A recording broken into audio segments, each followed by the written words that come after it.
Bonjour amis, je veux vous parler de la voiture Kia Sorento. Si vous cherchiez un grand SUV, vous n'avez probablement pas envisagé le Kia Sorento i. Pourtant, il mérite d'être considéré, non seulement pour son prix attractif, mais aussi pour sa grande fiabilité. Ce n'est pas une blague. Ce spacieux modèle coréen surpasse de nombreux concurrents en termes de durabilité. Il est également équipé d'une véritable transmission intégrale et d'une boîte de transfert. La modernisation la plus importante a été l'augmentation de la puissance du moteur diesel 2.5 CRDI de 140 à 170 chevaux.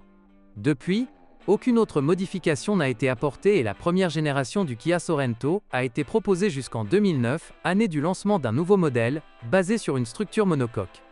La plupart des acheteurs potentiels de cette voiture privilégieront probablement la version diesel. Malheureusement, son fonctionnement est souvent associé à des coûts élevés. Pourquoi ? Parce que les fuites de carburant dans le système d'alimentation à rampe commune et les fuites d'huile sont fréquentes. Le grippage des turbocompresseurs est également un problème courant.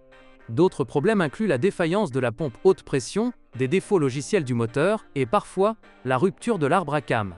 Ces types de défauts se rencontrent principalement sur les modèles pré-modernisés, mais pas systématiquement. Malheureusement, la seule option diesel du Kia Sorento i est le VSI 3,5 litres, le moins puissant, pourtant plutôt économe en carburant. Trouver des moteurs comme le 3,3 litres ou le 3,8 litres, plus puissants, est très difficile, voire impossible, en raison du nombre limité d'unités disponibles. Il existe également un moteur 4 cylindres en ligne de 139 chevaux, mais rares sont les voitures équipées de ce moteur sur le marché. De plus, il est nettement sous-alimenté pour une voiture de cette taille, et consomme beaucoup de carburant. Heureusement, les moteurs à essence ne posent pas de problème majeur à l'usage.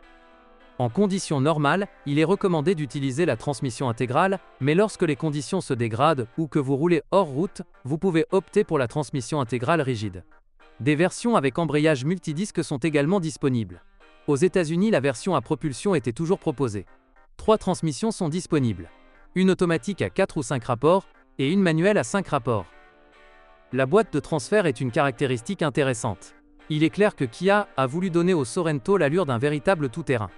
Malheureusement, la suspension basse et les angles d'attaque, de fuite et de rampe insuffisants ne permettent pas à ce véhicule de se déplacer facilement sur des terrains difficiles, même si le Kia franchit parfois assez bien les obstacles modérés. La suspension avant est à triangle avec jambes de force McPherson, tandis que l'arrière est équipé d'un essieu rigide. Le Kia Sorento 2 a obtenu la note de 4 étoiles au crash test Euro NCAP. Remarque: sur les voitures d'avant le restylage, de la rouille apparaît sur les composants du châssis et les joints de porte s'effritent très rapidement. La suspension est assez solide, et en fait, ce sont principalement les composants en métal et en caoutchouc à l'avant qui doivent être remplacés. Des dommages aux biellettes stabilisatrices et aux amortisseurs peuvent survenir occasionnellement. Parmi les problèmes mineurs, on peut citer un moteur d'essuie-glace arrière endommagé, un démarreur défectueux, ou un loquet de coffre arrière grippé.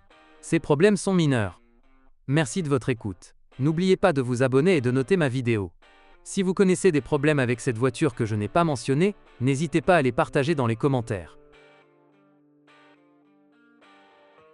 Bonjour les amis. Vous cherchez une voiture d'occasion? Vous devez prêter attention au site web carm.pro. Carm.pro est grand catalogue de voitures, moteurs, boîtes de vitesse. Et le meilleur, c'est que vous pouvez trouver des informations sur les pannes de n'importe quelle pièce. Complètement gratuit. Allez sur le site web carm.pro et découvrez tous les éventuels points faibles des voitures d'occasion.